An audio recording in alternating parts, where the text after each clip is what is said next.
لا حول ولا قوة إلا بالله العلي العظيم بسم الله الرحمن الرحيم الحمد لله رب العالمين والعاقبة للمتقين والجنة للموحدين والنار للعاصين والصلاة والسلام والتحية والإكرام على النبي الأمي القرشي الهاشمي المدني مولانا أبي القاسم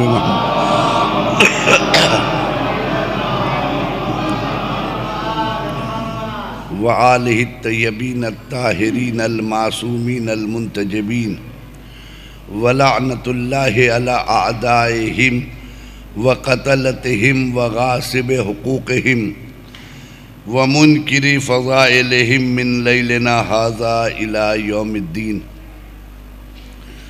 أما بعد فقد قال الله تبارك وتعالى في كتابه المبين وهو أصدق القائلين وقوله الحق ومن الناس من يشري نفسه ابتغاء مرضات الله والله رؤوف بالعباد صلوات بر محمد وآلہ.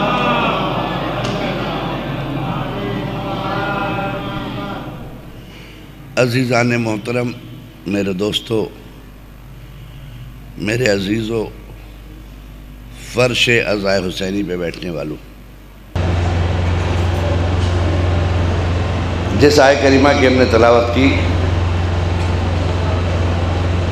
مسلسل اس آیت کریمہ کے ذیل کچھ نہ کچھ باتیں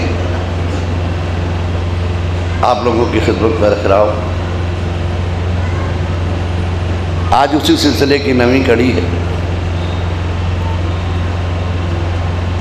فرمائشات تو بہت سارے ہیں ہمارے پاس، لیکن اگر ساری فرمائشوں کو پورا کیا جائے تو اب یہ کشرہ اور چاہیے. بڑا کریم ہے پروردگار عالم، جس قدر اس کی حمد و ثنا کی جائے وہ کم ہے.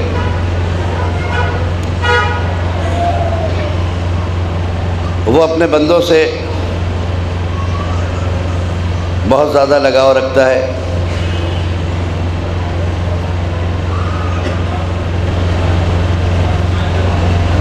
اتنی محبت کرتا ہے کہ بندے اس سے قریب ہوں نہ ہوں، یہ اس کی محبت ہے کہ وہ خود کو بندے سے قریب ہونے کا اعلان کرتا ہے کہ میں تمہاری شہ رگ سے بھی قریب ہوں. تم ہمارے قریب ہو نہ ہو، یہ ہماری محبت ہے کہ ہم تم سے قریب ہیں. جس قدر اس کی حمد و ثنا کرے، جس قدر اس کی تعریفیں کی جائے وہ کم ہے. اور بندہ اس وقت تک مکمل نہیں ہوتا جب تک اس میں بندگی پیدا نہ ہو. بندے کے معنی یہ ہوتے ہیں کہ جو اپنے آپ کو اپنے مالک کی طرف، اس کی ہر سانس کے لیے، اس کے ہر اقوال کے لیے، اس کے ہر جملے کے لیے خود کو تیار رکھے کہ مالک کیا حکم دے گا. بندہ کیا ہے؟ غلامی ہے. بندہ کیا ہے؟ بندے. خدا کے مقصد کیا ہے کہ خدا کا مکمل تابع ہونا. بندگی کے معنی کیا ہے کہ خدا کے بتائے ہوئے اصولوں پر چلنا. آدمی تو بہت ہیں، اس میں کوئی شک نہیں ہے، صورتاً شکلاً، لیکن آدمیت کتنے اندر میں ہے یہ پتہ نہیں.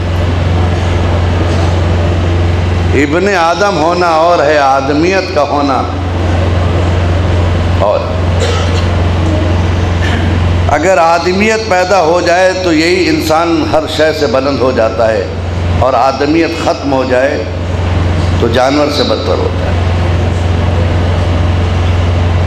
یہ بھی ایک قسم کا جانور ہے، انسان بھی ایک قسم کا جانور ہے، اسی لیے اس کو حیوان کہا گیا. انسان کو بھی حیوان کہا گیا، لیکن صرف ایک لفظ کے ساتھ الگ کر دیا گیا، حیوان ناطق، عقل رکھنے والا، بولنے والا جانور، لیکن دونوں میں بڑا فرق ہے۔ ہر جانور کو آپ پہچان لیں گے، اسے نہیں پہچان سکتے آپ۔ ہر جانور کو آپ پہچان لیں گے، بچہ بھی پہچان لے گا، لیکن اسے نہیں پہچان سکتے۔ اس کی یہ خوبی یہ ہے کہ اسے کسی نے آج تک پہچانا ہی نہیں۔ سامنے سے شیر آ رہا ہو، ایک بچہ فوراً کہہ دے گا پاپا شیر آ رہا ہے۔ بھالو آ رہا تو کہہ دے گا پاپا دیکھیے بھالو آ رہا ہے۔ ہاتھی آ رہا تو دیکھ کر کہہ دے گا دیکھیے ہاتھی آ رہا ہے نا؟ کیوں؟ اس لیے کہ یہ جانور جو ہیں اپنے مکھوٹے نہیں لگاتے اپنے چہرے پہ، جو ہیں وہ دکھائی دیتے ہیں۔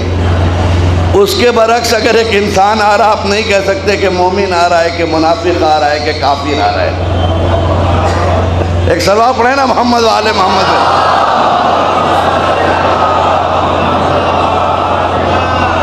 کیونکہ جو یہ ہے وہ دکھتا نہیں، جو دکھتا ہے وہ ہے نہیں۔ یہ سب سے بڑی انسان کی ایک صفت یہ ہے، جو ہے وہ دکھتا نہیں ہے۔ جو دکھ رہا ہے ضروری نہیں کہ وہ ہے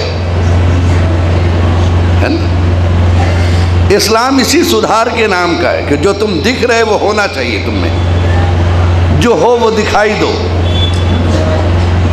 اگر تم مسلمان ہو تو صرف زبانی مسلمان نہ بنو، بلکہ تمہارا کردار بھی اسلامی کردار ہونا چاہیے۔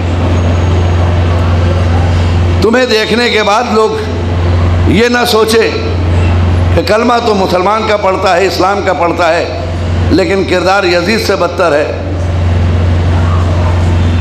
جیسے آپ کے سامنے داعش، طالبان، آج پوری دنیا میں اسلام بدنامی نہیں کی بنا پر ہے۔ یہ کلمہ تو اسلام کا پڑھتے ہیں، لیکن جو دین لے کر آئے ہیں وہ اسلام نہیں ہے۔ نتیجہ کیا ہوتا ہے کہ جن کے پاس دین اسلام نہیں ہے، پوری دنیا اسی کو مسلمان کہہ رہی تاکہ اسلام کو بدنام کر سکے۔ پوری دنیا آج امریکہ اس کو مسلمان کہتا، کہتے یہ دیکھیں مسلمان ہے۔ لگتا ہے آج یہ بجلی جو ہے آنکھ مچولی کھیلے گی، آپ مطمئن رہیے، اسی میں مجلس پڑھنا ہے۔ صلوات پڑھیں محمد وآل۔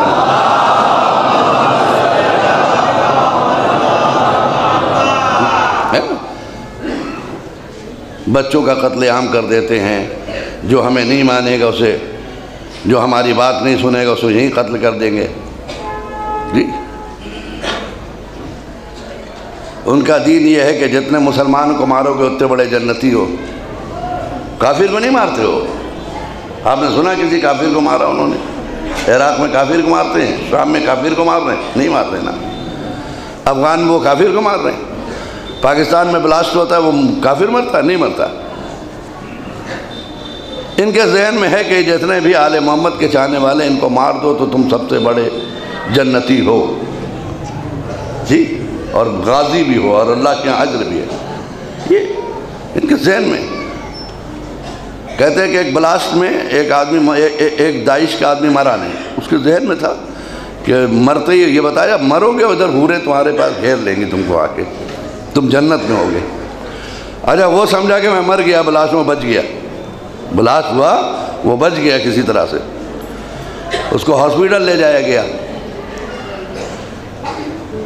نرس نے انجیکشن دیا، ہوش میں لانے کے لیے دوا دی، تھوڑی دیر کے بعد نرس کھڑی تھی، اس کو ہوش آ گیا، وہ سمجھ رہا کہ میں جنت میں ہوں، کیونکہ وہ جنت کی جہت سے مرا تھا نا۔ وہ نرس کو دیکھ کے ہاتھ پکڑ لیا اس نے، کہا ہم سے کہا گیا تھا 5 ملیں گے، یہاں تو 1 ہے۔ کہہ رہے حضور آپ ہاسپیٹل میں جنت میں نہیں ہے۔ صلوات پڑھیں محمد وآل محمد۔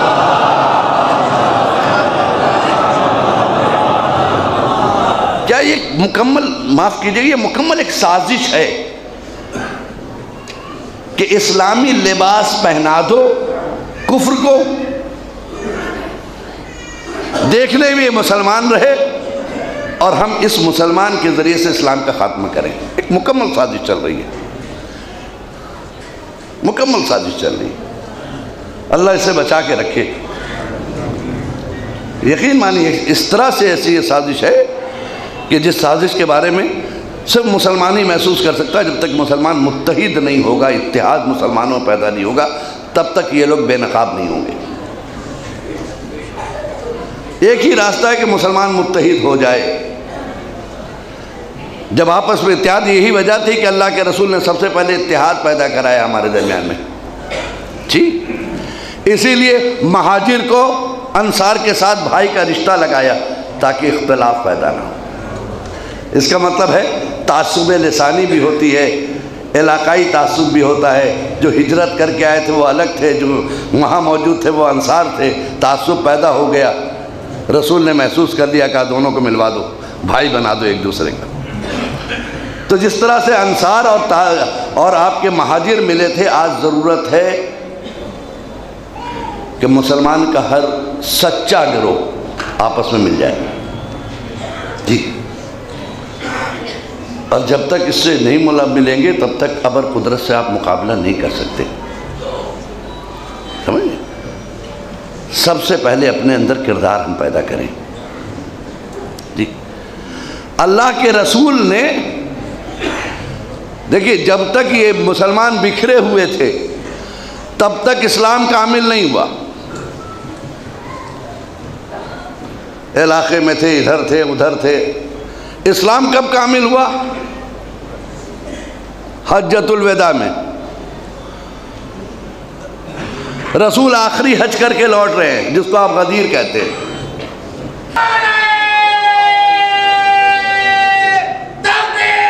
اللہ اکبر.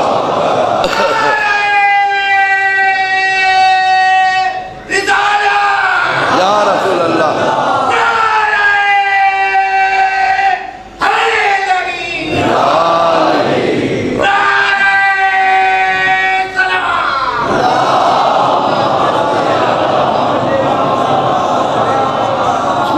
اور ہمارے میں جس کا مولا علی اس کا مولا ہے. نبی نے جملہ کہہ کے بتا دیا کہ اب ہم زبردستی نہیں کریں گے، جو سچ ہے وہ میں نے تمہارے سامنے پیش کر دیا. عمل کرنا نہ کرنا یہ تمہارا کام ہے. میں نے جو کہا نا کہ بہت سے لوگ غدیری ہیں، جب رسول نے کہا میں کیا تمہارے نفسوں پر حاکم ہوں، سب نے کہا ہاں. تو یہی کہا نا کہ میں جس کا حاکم ہوں علی اس کا حاکم ہے. ٹھیک ہے، اب جس نے علی کو مولا بنایا ہے اپنا، وہ اپنے آپ کو چیک کرے، کیا اس کے دلوں پہ علی کی حکومت ہے یا صرف زبان پہ قصیدہ ہے؟ کیا اس کے جسم پر علی کی حکومت ہے یا صرف زبان پہ قصیدہ ہے؟ کیا وہ اپنے مولا کے کیریکٹر پر عمل کر رہا ہے؟ کیا وہ اپنے مولا کے سجدوں کی لاج رکھے ہوا ہے؟ کیا وہ اپنے مولا کے مطابق دشمن جو گالی بک رہا ہو اس سے کھانے کی دعوت پوچھ رہا ہے؟ نہیں. تو اس کا مطلب یہ زبانی مولا ہے، یہ زبانی غدیری ہے. اصلی غدیری وہ ہے جو اپنے مولا کو اپنے اندر سمو لے. ٹھیک. اب یہ علی کس کس کے مولا ہیں؟ تو یہ پتہ لگانے کے لیے آپ ڈھونڈ لیجئے رسول کس کس کے مولا تھے. رسول کس کس کے مولا تھے؟ اس کے علی مولا ہے. رسول آدم کے مولا، علی آدم کے مولا. رسول ابراہیم کے مولا، علی ابراہیم کے مولا. رسول نوح کے مولا، علی نوح کے مولا. رسول عیسیٰ کے مولا، علی عیسیٰ کے مولا. نبی قمبر کے مولا، علی قمبر کے مولا. مانو تو مولا، نہ مانو صلوات پڑھے محمد وآل محمد پہ.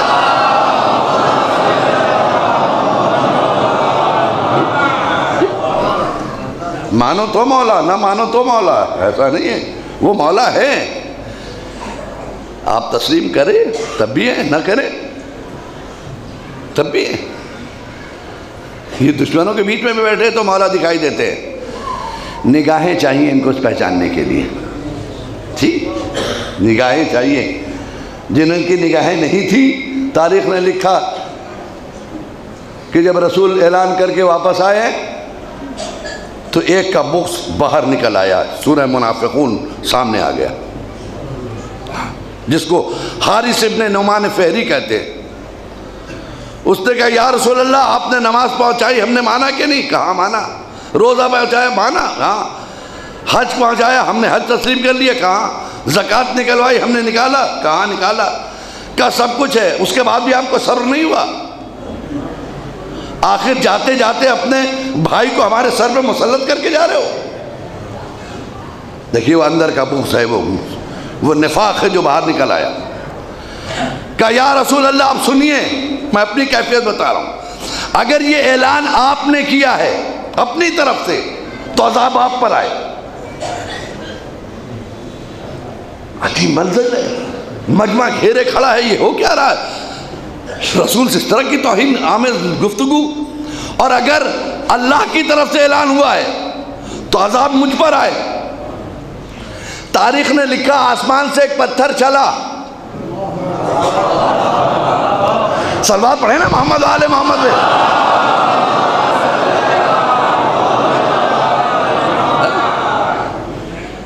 آسمان سے ایک پتھر چلا، اس کے پر ٹپکا، وہ ایک دم بھوسا بن گیا ہے نا۔ یہ سب واقعہ آپ کا سنا ہوا، کوئی نئی بات نہیں پڑھ رہا ہوں، میں ایک گوشہ دے رہا ہوں آپ کو۔ یہ پتھر جو ہے پہلا پتھر ہے کیا آسمان سے آیا ہوا؟ نہیں، اس سے پہلے بھی پتھر آیا ہے۔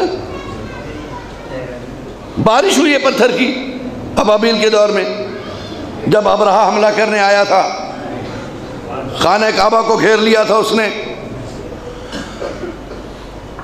وہ مسئلہ سوچئے، اس وقت کعبے کا محافظ کہتا ہے کہ کعبہ بچاؤ، کہا میں کیوں بچاؤں؟ ایمان دیکھیے، لوگ کہتے ہیں ابو طالب پر ایمان کی شک کرتے۔ کہا میں یہ بتانا چاہتا ہوں۔ کہا اونٹ مانگنے آئے آپ؟ کہا میرے اونٹ آپ کے پاس رہ گئے۔ کہا دے دو، ہم سوچا تھا آپ کعبے کا بات کر، کعبے کی بات میں نہیں کروں گا، اس لیے کہ مجھے یقین ہے کہ جس کا گھر ہے وہ محافظ ہے نا، جس کا گھر ہے وہ محافظ ہے۔ یہ آئے، حملہ کیا، قرآن کہہ رہا ہے کہ فَأَرْسَلَ عَلَيْهِمْ طَيْرًا أَبَابِيل، خداوند عالم نے ابابیل جیسے پرندوں کو وہاں بھیجا، ترمیہم بحجارۃ من سجیل، وہ اپنی چونچوں میں چھوٹی چھوٹی کنکڑیاں اٹھا کے ٹپکاتے تھے، فَجَعَلَهُمْ كَعَصْفٍ مَأْكُولٍ، ان کی کیفیت ان ہاتھیوں کی کیا ہوئی؟ چبایا ہوا بھوسا بن گئے۔ بہت توجہ کے ساتھ، تو اللہ تعالیٰ نے اپنے کعبے کی حفاظت کیسے کی؟ ابابیل بھیجے۔ میرے اللہ، جب تو نے کعبے کی حفاظت کی ہے، ابابیل بھیجا، لیکن جب آسمان سے رسول کا معاملہ آیا، پتھر آیا، تو کوئی ابابیل آسمان پہ نہ تھا۔ تو اب واضح قدرت آئے گی، تم سمجھے نہیں۔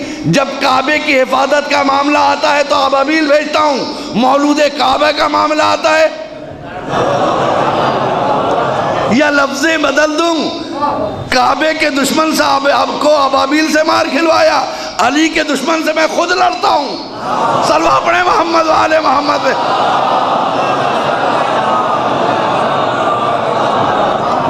علی کے دشمن سے میں خود لڑتا ہوں۔ ہمارے اگر غدیر کے مولا کو ہم نے تسلیم کیا ہے، دیکھئے فَجَعَلَهُمْ كَعَصْفٍ مَأْكُولٍ، چبایا اور بھوسا بنا دیا۔ کعبے کی حفاظت ہو رہی ہے، یہاں مولود کعبہ کا مسئلہ آیا تو خود مارا۔ کہا پہچانو یہ علی ہے، اس کے دشمن سے میں خود لڑوں گا۔ کم سے کم ایک سیمپل دکھا دیا تاکہ کوئی کل کو یہ نہ کہے کہ ہمیں نہیں معلوم تھا علی کی دشمنی کی سزا کیا ہے۔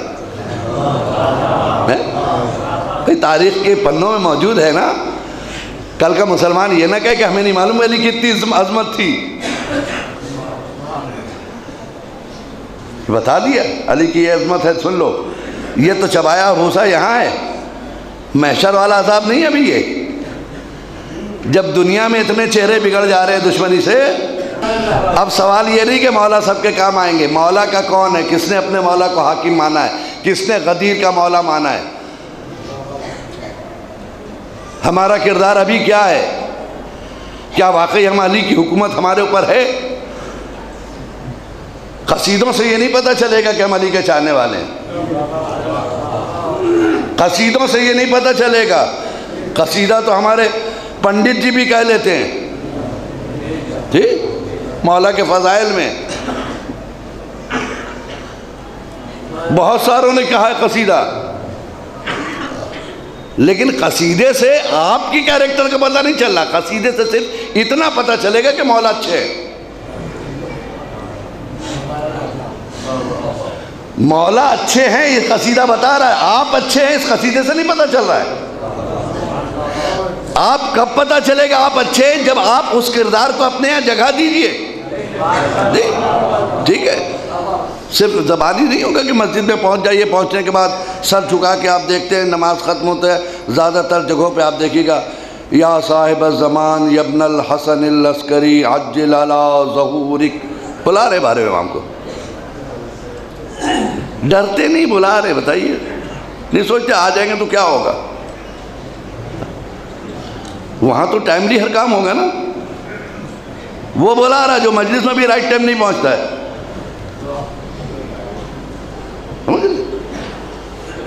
جو فرش اعضاء پہ بھی رائٹ ٹائم نہیں پہنچ رہا ہے، مسجد میں حاضری نہیں ہے اس کی. ہم کو ڈر لگتا، ہم اکثر دعا کرتے میرے مولا ظہور نہ کیجیے گا اطہر عباس کی زندگی میں، اور اگر ظہور کیجیے گا تو اطہر عباس کو اتنا مضبوط کر دیے گا کہ میرے پائے ثبات میں لغزش نہ ہو. اچھے اچھے میدان چھوڑ دیں گے. ٹھیک، بلانے سے پہلے کم سے کم ماحول بنائیے. خدا کی قسم مولا ایک متقیان ہے، وہ بھی مولا کائنات ہے. وہ بھی ایک بات بتاؤں میں آپ کو، ہمارے آخری امام کو غیبت اچھی نہیں لگتی ہے. میرا امام تڑپ رہا ہے پردے میں، اچھا نہیں لگتا ہے. امام جو پردے میں ہیں ان کو پردہ پسند نہیں ہے، پردہ ان کی مجبوری ہے. اس اینگل سے آپ نے نہیں سنا ہوگا کہ پردہ ان کی مجبوری ہے. وہ ان کا جی چاہتا آپ کے ساتھ رہیں، آپ کے ساتھ اٹھیں، آپ کے ساتھ بیٹھیں، آپ ان کی امت ہیں.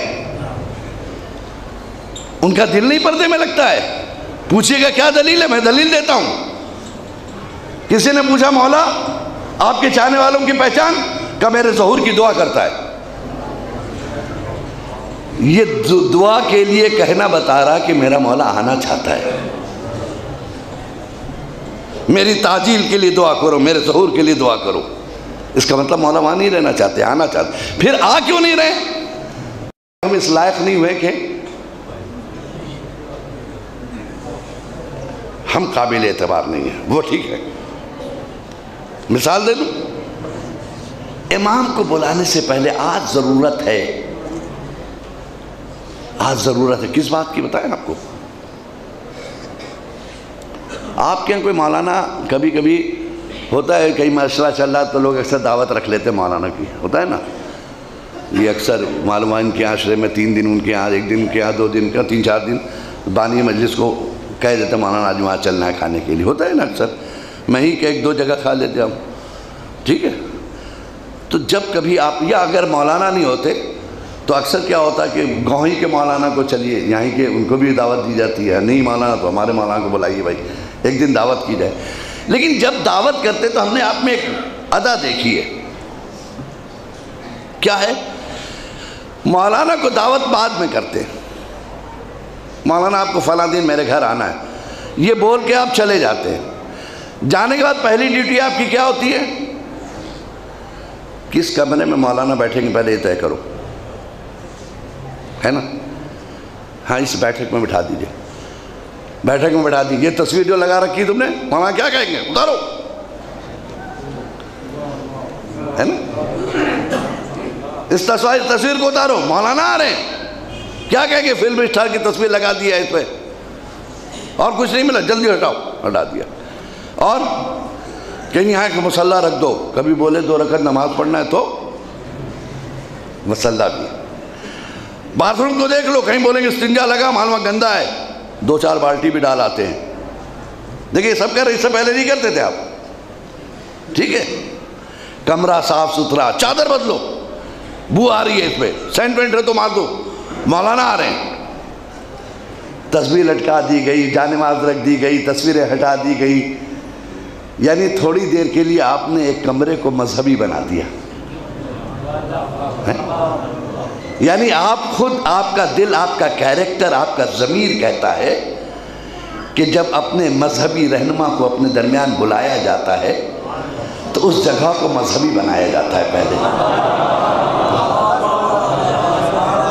اس جگہ کو مذہبی بنایا جاتا ہے.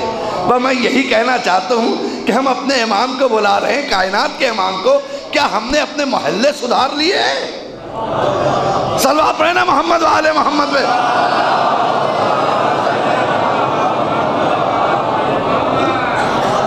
کیا ہم نے یہ ماحول بنا لیا اپنے یہاں کہ جو وقت کا امام ہے کہ کہیں بھی آئے پورا امروہہ تیار ہے، کہیں بھی آئے پورا کلکتہ تیار ہے؟ ایسا بنا ماحول نہیں بنا ہے ابھی. ایسا ماحول دیکھو تو کہاں جا رہے ہیں؟ کہیں وہ صاحب سخی دربار میں چلے گئے. اچھا، مثلا حقانیوں میں نہیں آئے، گجری میں نہیں آئے، شفا پوتوں میں نہیں آئے. اس کا مطلب ابھی تک ہم نے اپنے مزاج کو مولا کے مطابق نہیں بنایا.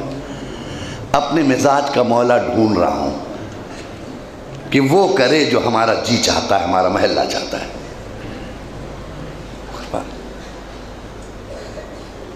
امام کو بلانے سے پہلے کم سے کم اپنے معاشرے کو اسلامی بنا لیں.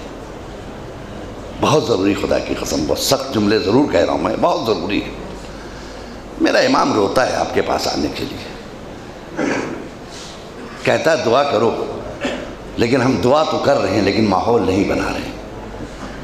ہم زبانی پکار تو رہے ہیں لیکن حالات اس طرح سے بنانے کے لیے تیار نہیں. کیوں؟ اس لیے کہ ہم الجھے پڑے ہیں، ہم آپسی اختلافات میں الجھے ہوئے ہیں. بھائی بھائی کو نہیں دیکھ سکتا، ایک دوسرے کی ترقی کو نہیں دیکھ سکتا. یہ عالم ہے کہ وہ سوچتا ہے یہ اتنا اوپر کیسے چلا گیا. یہ عالم ہے ہمارا. ہم خود اوپر نہیں جانا چاہتے. ہم کو ایک ہمارے دوست ہے وجے یوگی جی، ہندو ہے، بڑے پیارے دوست. ایک دن کہنے لگے کہ انسان کے فطرت میں انہوں نے ایک مثال دی. کہہ رہے ایک شخص تھا، تعصب کیا چیز، اس تعصب پہ بول رہے تھے. وہ ہمارے بڑے دوست ہیں، اکثر تقریروں میں ساتھ رہتے ہیں ہمارے. لکھنؤ بھی کل بجار صاحب کے پروگرام میں بھی آئے تھے وہ میرے ساتھ. تقریر کر رہے تھے، انہوں نے کہا کہ ایک شخص روز اپنے بھگوان سے دعا کرتا تھا. وہ اپنے بھگوان کی بات کر رہے تھے کہ بھگوان سے دعا کرتا تھا کہ بھگوان ہم کو امیر بنا دے، ہمیں امیر بنا دو، ایک دن آ کے دے دو. تو کہنے لگے ایک دن بھگوان پرکٹ ہو گئے، آ کے کہنے لگے سنو تم نے بڑی دعا کی ہے، جتنا مانگنا ہے آج مانگ لو، لیکن یہ سوچ کر مانگنا کہ تم کو جتنا دیں گے اس کا ڈبل پڑوسی کو دیں گے، یہ ہم نے طے کر لیا.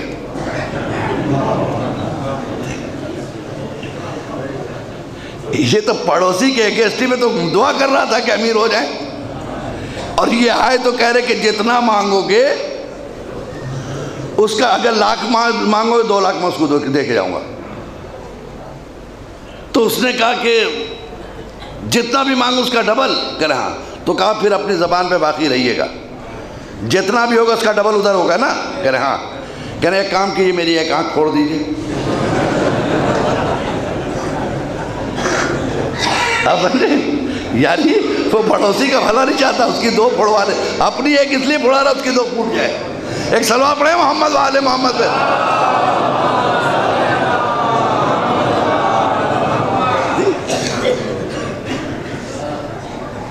اس کا مطلب ہم حاکمیت اپنے پر علی کی حکمت وہ نہیں کیا ہے.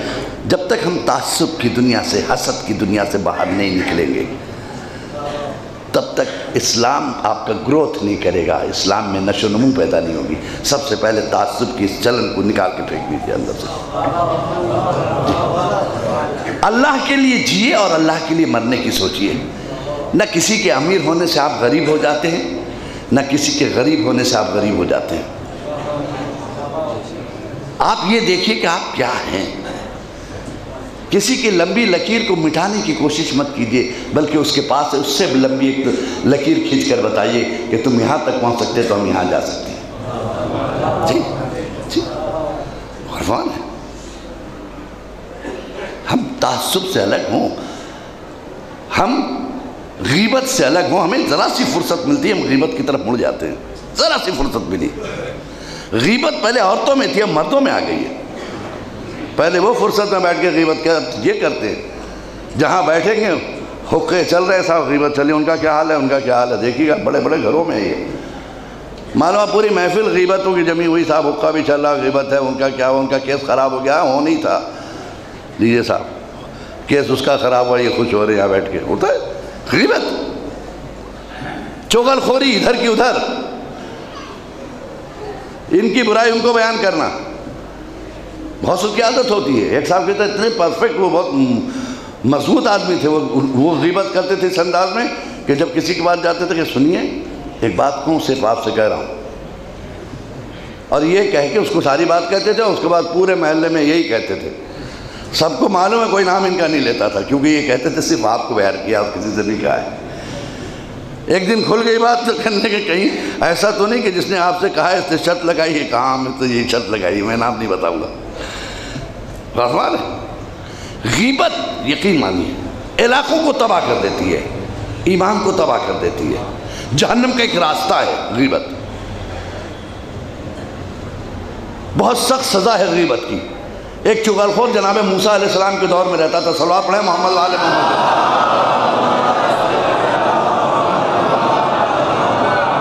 امام موسیٰ جناب موسیٰ علیہ السلام کے دور میں رہتا تھا، غیبت، بارش ہونا بند ہو گئی اس کی وجہ سے،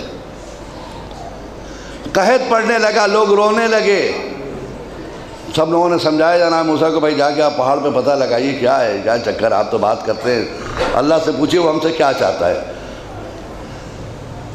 تو اللہ نے کہا کہ جاؤ ان سے کہہ دو تمہارے درمیان ایک چغل خور رہتا ہے، جی جب تک وہ یہاں سے غیبت کرنے والا، چغلی کرنے والا نہیں چلا جاتا تب تک بارش نہیں ہوگی۔ جناب موسیٰ نے آ کے کہہ دیا بھئی آپ کے درمیان ایک چغل خور ہے، جب تک وہ جائے گا نہیں تب تک بارش ہونے والی نہیں ہے۔ اب چغل خور سمجھ گیا کہ ہم تو پکڑے جائیں گے، کیونکہ ہم کو سب جانتے ہیں، جب لوگ ذہن دوڑائیں گے کون ہے بھائی، باہر کیا جائے تب تو پورا مسلمان بھگائے گا ہم کو، سمجھ گیا پکڑے جائیں گے، گیا کمرے میں جا کے مصلی بچھایا، پالنے والے چغل خور تو ہوں اس میں کوئی شک نہیں، لیکن میں اتنا جانتا ہوں کہ تو اپنے بندے کو ذلیل ہوتا ہوا دیکھ نہیں سکتا، تو اپنے بندے کو ذلیل ہوتا نہیں دیکھ سکتا، کیا تجھے یہ اچھا لگے گا تیرا یہ بندہ ذلیل ہو کے نکلے؟ اے میرے اللہ مجھے معاف کر دے، میں آئندہ نہیں کروں گا۔ وہ بارش ہو گئی، بارش تو ہو گئی لیکن پرابلم موسیٰ کے لیے آ گئی۔ سب موسیٰ سے پوچھ رہے تھے بھئی وہ نکلا نہیں، آپ تو کہہ رہے تھے جب تک نہیں نکلے گا بارش نہیں ہوگی، یہاں سے تو کوئی نہیں نکلا، بہت بڑی بات ہے نا صاحب، یہاں سے تو کوئی نہیں نکلا، بارش ہو رہی ہے، اچھی خاصی بارش ہو رہی ہے، جتنی ضرورت ہے اتنی ہو رہی ہے۔ اب جناب موسیٰ گئے پھر پہاڑ پہ، کہا پالنے والے یہ کیا چکر ہے؟ کہہ رہے موسیٰ میں کیا کروں، عذاب سے پہلے، جب عذاب آئے اس سے پہلے اس نے توبہ کیا ہے، گڑ گڑایا ہے، اور بندے کے خدا کے سامنے کوئی بندہ گڑ گڑاتا ہے تو خدا اسے دیکھ نہیں سکتا گڑ گڑاتا ہوا، لہٰذا میں نے اسے معاف کر دیا۔ تو موسیٰ پوچھے اس کا نام تو بتا دے، نام تو بتا دے، جواب سنیے، موسیٰ جب وہ چغل خور تھا تب تو نام بتایا نہیں میں نے، اب تو توبہ کر کے آیا ہے، صلوات پڑھے نا محمد آل محمد پہ۔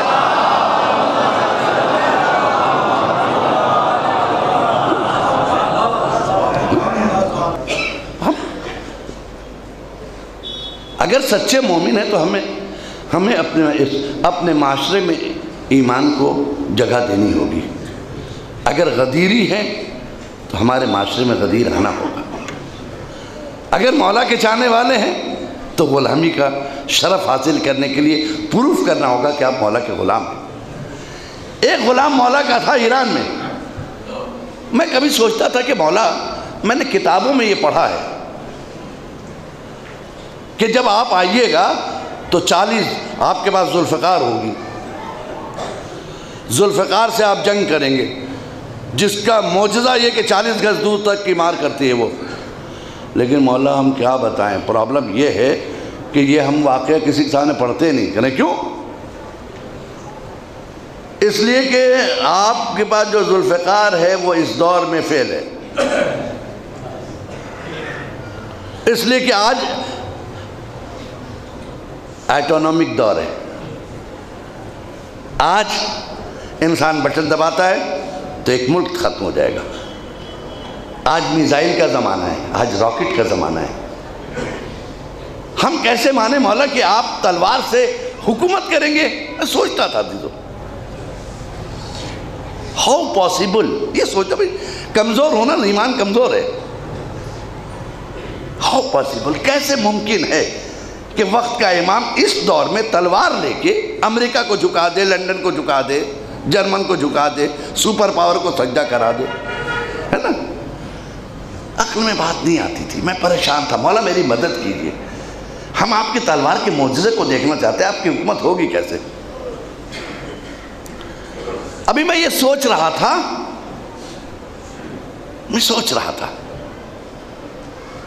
کہ انہوں نے ایک غلام کو بھیجا جس کا نام خمینی تھا،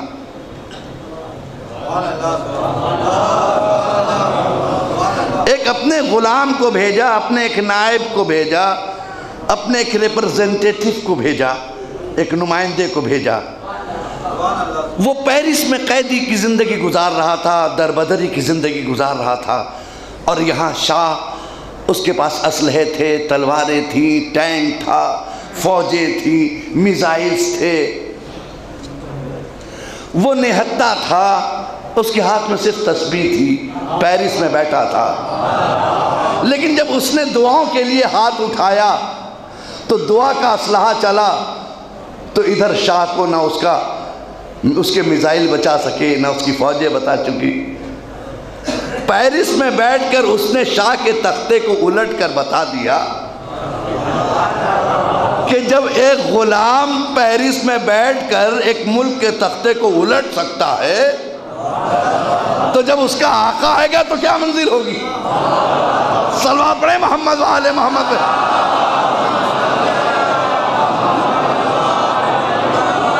یہ مرجعیت کی طاقت ہے، خدا کی قسم، کہ آج دنیا گھبرائی ہوئی ہے کہ جب مرجع ایسا ہے تو اس کا امام کیسا ہوگا؟ یہ مرجع کی طاقت، اسی طاقت نے لوگوں کو گھبرا دیا ہے، گھبرائے ہوئے ہیں جی، کہا یہ بہت بڑی طاقت ہے ان کے پاس مرجعیت جی۔ اس کے بعد کیا کیا؟ بہت توجہ کے ساتھ، امریکہ نے دیکھا کہ ان کے مرجع میں اتنی طاقت ہوتی ہے کہ اگر آواز دے کہ سب لوگ گھر سے باہر نکلو تو بچہ بچہ سڑک پہ ہوتا ہے، جبکہ مرجع یہاں نہیں، کمانڈ نہیں کر رہا ہے، وہ کہیں اور بیٹھا ہوا ہے، پیرس میں بیٹھا ہوا ہے، انقلاب یہاں آ رہا ہے، ہر گھر سے بچے نکل گئے تھے، اسے بھاگنے کا راستہ نہیں ملا، اس طرح شاہ بھاگا۔ لہذا وہیں سے مرجعیت کی دشمنی چلی، کہا ان کے 100 کو نہ مارو، ان کے ایک مرجع کو مار دو۔ لہذا اب اگر کہیں آپ یہ سنیں گے کسی منافق کے منہ سے، مومن تو اس کو میں نہیں کہوں گا، کہ صاحب مرجع ورجع کیا ہوتا ہے، تقلید وقلید کیا ہوتی ہے، تو سمجھ لیجئے کہ وہ نہیں بول رہا ہے جی۔ کہیں بھی اگر مرجعیت کی مخالفت، تقلید کی مخالفت، تو سمجھ لیجئے کہیں اور سے آواز آ رہی ہے جی۔ اس لیے کہ مرجع اس طاقت کو کہتے ہیں، صرف ابھی آپ کو یاد ہوگا آیت اللہ شیستانی نے اعلان کیا، جب داعش نے کہا کہ عراق کے اندر میں دیکھیں آپ کی چہلم میں کتنے لوگ آ جاتے ہیں، ڈرا دیا تھا اس نے، ہم دھماکے کریں گے، تو شیستانی صاحب نے کہا کہ ویزا فیس فری، صرف $1 یا $1 کر کے دے دینا تاکہ انٹری ہو جائے کہ تم آئے ہو۔ تو گلی کوچے میں اتنے چلے گئے عراق کے اندر کہ داعش کا پتہ ہی نہیں کہاں غائب ہو گیا۔ تو دنیا نے دیکھا مرجعیت کی طاقت کیا ہے۔ یاد رکھیے گا، جب جب اسلام پر وقت پڑا ہے، اسلام کو یا علی نے بچایا ہے یا علی والوں نے بچایا ہے۔ جب جب عزت رسول کا سوال آیا ہے، محافظت علی نے کی ہے یا علی والوں نے کی ہے؟ تاریخ اٹھا کے پڑھیے. عمر ابن عبدود نے چیلنج کیا تھا اگر علی نہ آتے تو عزت کا معاملہ تھا، عزت بچائی. شب ہجرت عزت بچائی. خیبر میں مرہب کے مقابلے میں عزت بچائی، ورنہ بھاگنے والے تو بہت تھے. یا علی والے. بہت زمانے کے بعد ایک مرتبہ دشمن اسلام نے سوچا کہ وہ علی کا دور تھا جب اللہ کے حبیب کی برائی نہیں سن سکتے تھے. اب اتنے سال گزر گئے، چلو ٹرائی کر کے دیکھتے ہیں، کتاب لکھ کر دیکھتے ہیں، شاید مسلمان سو گیا ہوگا. لیکن سیٹینک ورسز لکھنے والے کو یہ پتہ نہیں تھا مسلمان تو سو سکتا ہے، اہل ایمان سوتے نہیں. مسلمان تو سو سکتا ہے، اہل ایمان سوتے نہیں. مومن سوتا نہیں، اس لیے کہ امیر المومنین کبھی نہیں سویا، اور اگر سویا تو نبی کی زندگی بچانے کے لیے سویا. اس سے سیٹینک ورسز کتاب لی فور ٹیسٹنگ، اور آگے بڑھتا ٹیسٹ کے لیے کتاب لکھی ہے آیت شیطانی. ادھر وقت کا حبیب ابن مظاہر تھا جسے آیت اللہ العظمیٰ امام خمینی رحمت اللہ علیہ کہتے ہیں. اس نے کہا میں بوڑھا ضرور ہو گیا ہوں، میرے بازو میں طاقت نہیں، لیکن میری قلم میں طاقت ہے. اس نے ایک کاغذ پہ اتنا ہی لکھا کہ سلمان رشدی قابل قتل ہے، بس اتنا ہی لکھا اور کچھ نہیں. جیسے یہ میسج باہر آیا کہ قابل قتل ہے، یورپ کی دنیا میں بھونچال آ گیا. سب نے کہا رشدی کو چھپاؤ، رشدی کو چھپاؤ. ارے چھپاؤ کیوں بھائی؟ کہاں یورپ، کہاں رشدی، کہاں ایران؟ ہوائی جہاز سے بھی جائیں تو 12-15 گھنٹے کی فلائٹ ہے. یہ چھپاؤ کیوں بھائی؟ چھپایا کب جاتا ہے؟ خوف کے وقت میں چھپایا جاتا ہے. امام خمینی کی ایک آواز پہ چھپ جانا یہ بتا رہا ہے کہ سپر پاور تم نہیں کوئی اور ہے. صلوات پڑھے محمد و آل محمد پہ.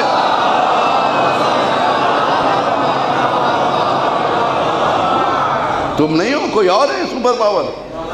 جارج ڈبلیو بش کا زمانہ تھا وہ، مجھے یاد ہے. کوئی اور ہے. بش نے پوچھا ہم لوگ کیوں چھپا رہے اس کو؟ یہاں کون آئے گا؟ وہ ایران میں، ان کا فتویٰ ایران میں چلے گا. نہیں، ایران میں نہیں چلتا ان کا، پوری دنیا میں. ارے پھر ان کو یہاں کون مارے گا؟ کہا ان کا مقلد مارے گا. تو اس نے کہا یہ تقلید کیا ہوتی ہے، مقلد کیا ہوتا ہے؟ کہا آپ نہیں سمجھے گا حضور.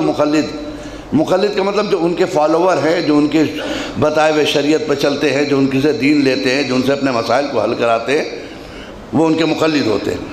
کہیں پتہ لگاؤ کتنے مقلد ہمارے یہاں ہیں. کہنا حضور پتہ ہی نہیں چلے گا آپ کو، اس لیے کہ ان کے پاس کوئی سرٹیفکیٹ نہیں ہوتا ہے. کون کس کا مقلد ہے کسی کو پتہ نہیں، سب نیت کر لیتے بس. جی نیت کر لیتے. کہا اچھا، بہت توجہ کے بات سنیں، بہت توجہ سے. تقلید کیا ہے بولتا ہوا آگے بڑھ جاؤں. کہا اچھا، کہا اس کا مطلب ہے کہ میرے کمانڈوز میں 10 کمانڈو جو ہیں اس میں ایک تقلید کرتا ہے، شیعہ ہو اندر سے امام خمینی کی. کہا جی حضور، اگر امام خمینی کہہ دیں گے جارج ڈبلیو بش کو مار دو تو وہیں نکال کے کو مار دے گا آپ کا کمانڈو، کیونکہ اس کے دل پر اس کے مرجع کی حکومت ہے، آپ کی نہیں ہے. تو اس نے کہا کہ سب جگہ ایسے. کہا تو انہوں نے کہا کہ تم کیا سمجھ رہے ہو، یہ تقلید ہو رہی. کہا یہ کب تک چلے گا یہ تقلید کا معاملہ؟ کہ حضور جب ان کا 12واں پردے سے نہیں آ جاتا، صلوات پڑھیں محمد والے،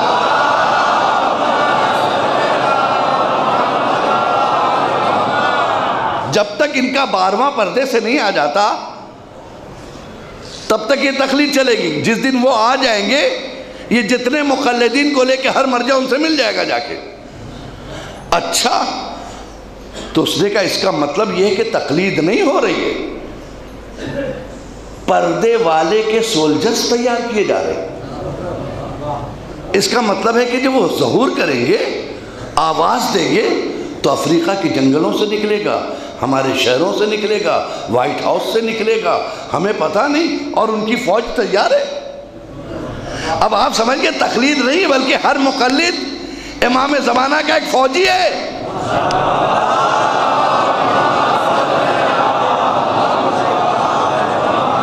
یعنی مقلد از دا سولجر آف امام زمانہ، اپنے امام کا سولجر ہے۔ اس نے کہا کہ اس کا مطلب یہ ہوا اور امام آئیں گے تو یہودیت کو ختم کر دیں گے، اس کا مطلب ہم غافل بیٹھے ہوئے ہیں، ان کی فوج تیار ہو رہی ہے، وہ پردے میں ہے تو کیا کام ہو رہا ہے؟ یہ دین کو جوڑے ہوئے مر جا، یہ ان کو بہکنے نہیں دیتے۔ تو کہا پھر اس نے بلینز ڈالر پاس کیے، کہا کہ لوگوں کو پیسہ دے کے یہ سمجھاؤ ان کے مقررین کو کہ مرجعیت کی ضرورت نہیں ہے ابھی، جب اس قوم کو مرجع سے الگ کر دے گے یہ قوم لاوارث ہو جائے گی، لہذا بلینز ڈالر خرچ کیے گئے کہ جا کر ممبروں سے بولو کہ کیا ضرورت ہے مرجع کی۔ اب اگر کہیں کوئی ممبر سے مرجع کے خلاف بولتا ہوا دکھ جائے تو سمجھنا مولوی نہیں بول رہا ہے، امریکن ڈالر بول رہا ہے۔ صلوات پڑھے محمد وآل محمد پہ۔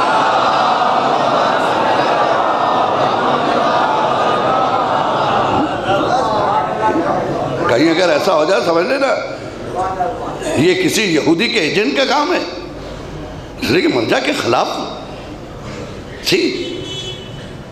جمعہ امام کی ظہور میں ہوگی، جب ظہور کریں گے اس سے پہلے یہ بھی ایک آواز آئی تھی، سن لیجئے یہ بھی، کیونکہ جمعہ میں سب سے بڑا اجتماع ہے آپ کا، دوسروں کے جمعہ سے بڑا اجتماع آپ کا ہے، کیونکہ دوسرے کے ہر قدم پہ جمعہ ہے، آپ کے 3 میل کے فاصلے پہ دوسرا جمعہ نہیں ہوتا۔ طاقت بڑھانے کے لیے نا کہ دیکھو کتنا بڑا مجمع ہے، لہذا ہر وہ جگہ جو امام کی تقویت کے لیے اس پر حملے ہو رہے ہیں، لہذا اس کو ذہن میں رکھیے گا۔ ہر سولجر کے اس لیے کہ اگر ایک بھی بھیجا، اس لیے اگر ایک بھی مقلد کو مرجعیت سے الگ کر دیا گیا تو امریکہ کہتا ہم نے آج ہی ایک سولجر مار دیا، یعنی ایک کو گمراہ کر دیا تو ایک سولجر مر گیا، اب تقلید ختم۔ اب ظاہر ہے تقلید ختم تو پوچھے گا کس سے؟ امام پردے میں، جس سے پوچھتا تھا اس سے رابطہ توڑ لیا، تو ہم جس حد چاہیں گے اس کو لے کے چلے جائیں گے۔ امام کے ماننے والے، امام کے ماننے والے آپ ہیں، سب سے زیادہ اپنے اماموں کی پیروی کی طرف آگے بڑھی ہے۔ ویسی پیروی چاہیے جیسے میرا امام چاہتا ہے، کوشش کیجئے کہ اپنے امام کے راستے پہ چلیں، تاکہ جب وہ ظہور کرے تو راہیں ہموار ہوں۔ اپنے ماحول کو اچھا بنائیے تاکہ وقت کا امام آ جائے، اپنی عبادت گاہوں کو اچھا بنائیے، اپنے عزا خانوں کو اچھا بنائیے، انہی جگہوں پر تو امام آئیں گے نا۔ ان کو تعصب سے پاک کیجئے تاکہ وقت کا امام آ سکے۔ جب تک یہ جگہ تعصب سے پاک نہیں ہوں گی تب تک آپ کا امام نہیں آئے گا، اس لیے کہ امام آئے تو کس کے پاس آئے؟ جس کے پاس آتے تو دوسرا الگ ہے۔ ہم کم سے کم ایک جگہ اکٹھا ہو کے تو آواز دے، یا امام زمانہ آپ تشریف لائیے۔ جی امام کو کسی کی ضرورت نہیں ہے، ان کی بڑی طاقت ہے، وہ صرف آپ سے محبت چاہتے ہیں، بڑی قربانیاں دی ہیں۔ یہ منتقم آل محمد ہے، یہ یس اور نو میں بات کرے گا۔ 11 اماموں نے شہادت دے دی،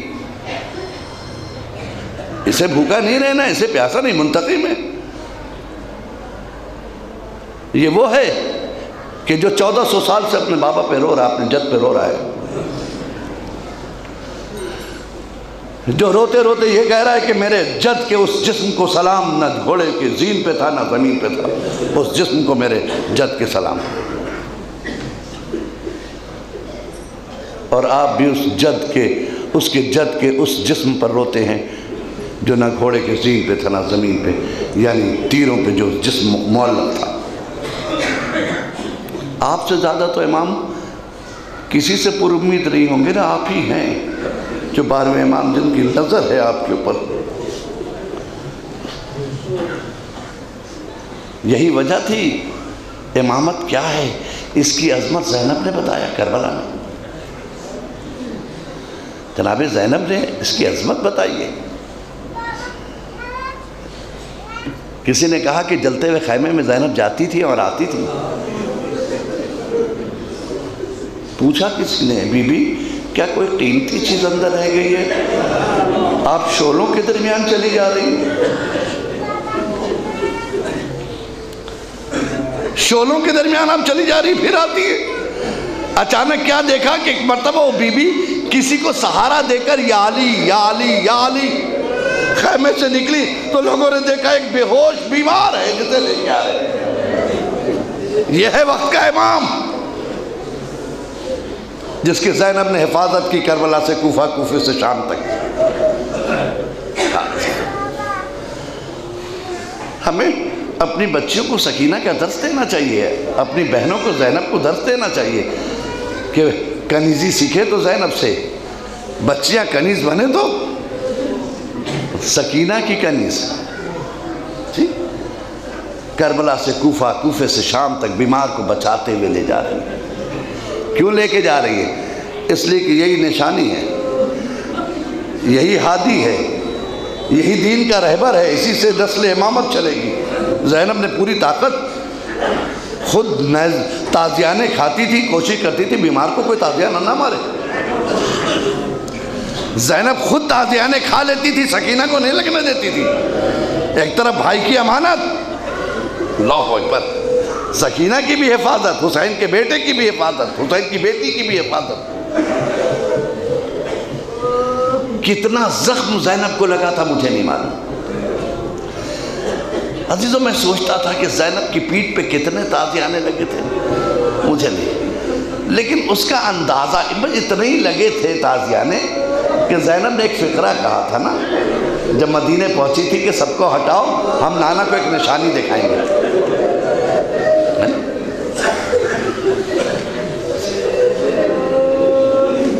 ہاں عزیزوں، کربلا سے کوفہ، کوفے سے شام، قید خانے میں بیویاں بیٹھی ہیں، ان کے درمیان ایک بچی جس کو سکینہ کہتے ہیں۔ مجھے سکینہ پہ زیادہ ترس اس لیے آتا ہے کہ پورے قیدیوں میں کسی کو اس بات کی خواہش نہیں تھی کہ ہم مدینے جائیں گے، نہ جانے یہ بچی مدینے کے لیے کیوں تڑپتی تھی۔ ایسا لگتا تھا اس بچی کو احساس ہو گیا تھا کہ اب میری بہن صغرا مجھے نہیں ملے گی۔ بار بار یہ بچی کسی نہ کسی بہانے سے مدینہ کو یاد کر لیتی تھی اور کہتی تھی پھوپھی اماں مدینہ کب جائیں گے۔ اکثر شام کو جان بوجھ کر، چونکہ مدینے کو یاد کرنا ہے نا، سکینہ زندان کے دروازے پہ بیٹھتی تھی۔ شام ہو گئی، پرندے واپس جا رہے، آہستہ آہستہ، جلدی سے آواز دیتی تھی پھوپھی اماں جلدی آئیے، پھوپھی اماں یہ بتائیے پرندے کہاں جا رہے ہیں؟ کہا بیٹی اپنے گھروں کو جا رہے ہیں۔ پھر چہرہ دیکھتی تھی پھوپھی اماں ہم اپنے گھر نہیں جائیں گے۔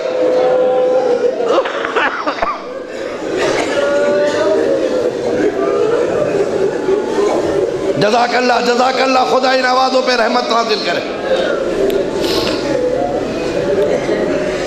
عزیزو،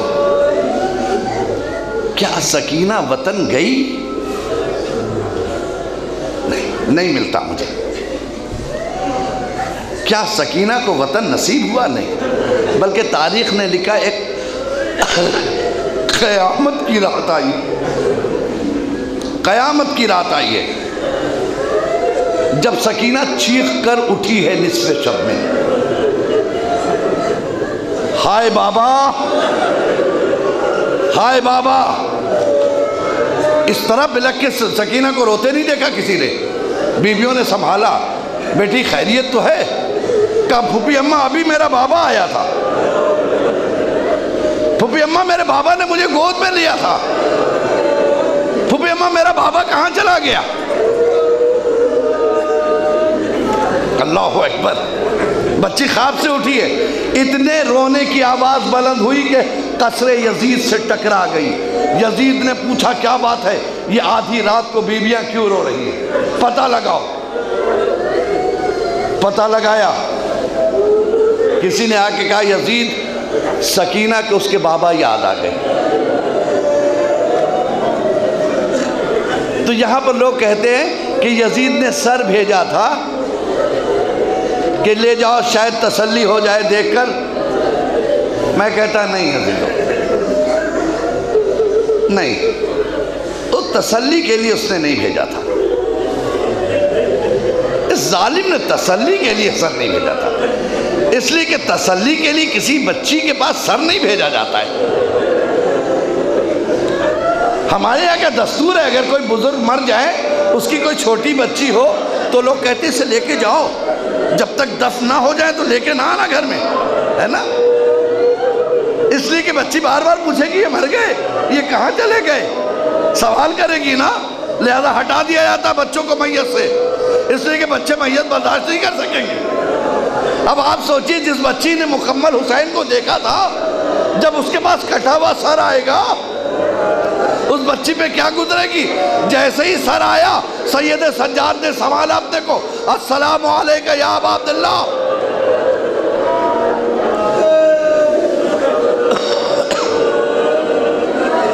سر لیا، سینے سے لگایا، سکینہ کی طرف مڑے، میری بہن سکینہ لو تمہارے بابا آ گئے. عزیزو اب سوچئے سکینہ پہ کیا گزری. تاریخ میں لکھا سکینہ روتے روتے سکینہ نے حسین کے رخسار پہ اپنے رخسار رکھ دیے. بیویاں سمجھی سو گئی، سب نے کہا رہنے تو سکینہ سو گئی. اذان صبح آئی، اللہ اکبر کی صدا گونجی. رباب نے چاہا سکینہ کا بازو پکڑ کے اٹھائے، بیٹی اذان ہو رہی ہے. جیسے بازو پکڑا چیخ کر پیچھے ہٹی، ہائے سکینہ.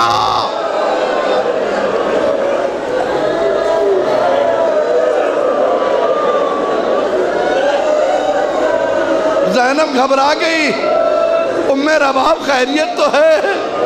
کہا جلدی آئیے سکینہ مر گئی.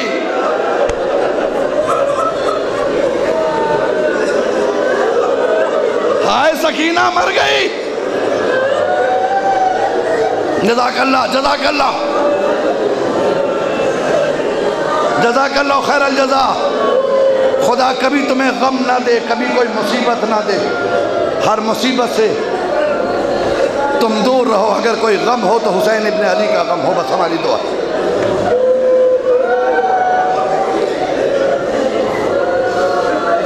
سکینہ، میں نے ایک جملہ کہا تھا نا، آج یہاں احساس ہوا ہے مجھے. یزید نے کہا غسل و کفن کا انتظام کیا جائے. اکیلی قید خانے میں بچی ہے، سن لیجیے. غسل دینے کے لیے سکینہ کو آمادہ کیا گیا. میں نے ایک جملہ کہا تھا کہ کیا وجہ تھی. زینب کو کتنے زخم لگے مجھے پتا نہیں، لیکن قید خانے میں ہمیں احساس ہو گیا کہ زینب کو کتنے زخم لگے. سنیے گا، جیسے ہی جناب زینب نے چاہا سکینہ کا کرتا اتارے تو کرتا جسم سے چپکا ہوا تھا.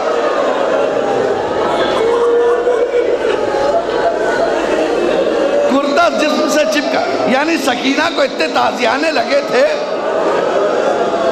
کہ کرتا جسم سے چپک گیا تھا. اب یہ بیبیاں رخصت ہو رہی ہیں، رخصت ہو رہی ہیں. اماریاں سج گئی، اماریاں سج گئی، اہتمام ہو گیا. بیبیاں اماریوں پہ بیٹھ گئی. زینب کو خیال آیا بیبیوں کو شمار کر لیا جائے، سب بیٹھ گئی یا نہیں. اماری کا ایک ایک پردہ اٹھاتی ہے، نام لے کے پوچھتی ہے. ام لیلہ سوار ہو گئی نا، ام کلثوم تم سوار ہو گئی نا، ماں کی کنیز فضہ آپ سوار ہو گئی نا. ایک اماری کا پردہ اٹھایا تو اس میں ایک بی بی نہیں تھی. غور کیا تو دیکھا رباب اماری میں نہیں، رباب ہماری میں نہیں. زینب کا دل بے چین ہو گیا، بھیا کی امانت، بھابھی رباب کہاں ہو؟ قافلہ جا رہا ہے، کہیں رباب دکھائی نہیں دیتی۔ اتنے میں زینب نے محسوس کیا دور زندان سے کسی بی بی کی رونے کی آواز آ رہی ہے، دور زندان سے کسی بی بی کے رونے کی آواز آ رہی ہے۔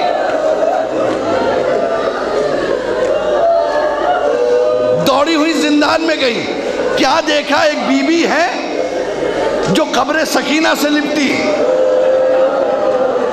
اور لپٹ کر یہی کہہ رہی، سکینہ تم کہتی تھی نا ہم مدینے کب جائیں گے بیٹی؟ اے میری بیٹی، تیری ماں مدینے جا رہی ہے، سکینہ مدینے نہیں چلو گی؟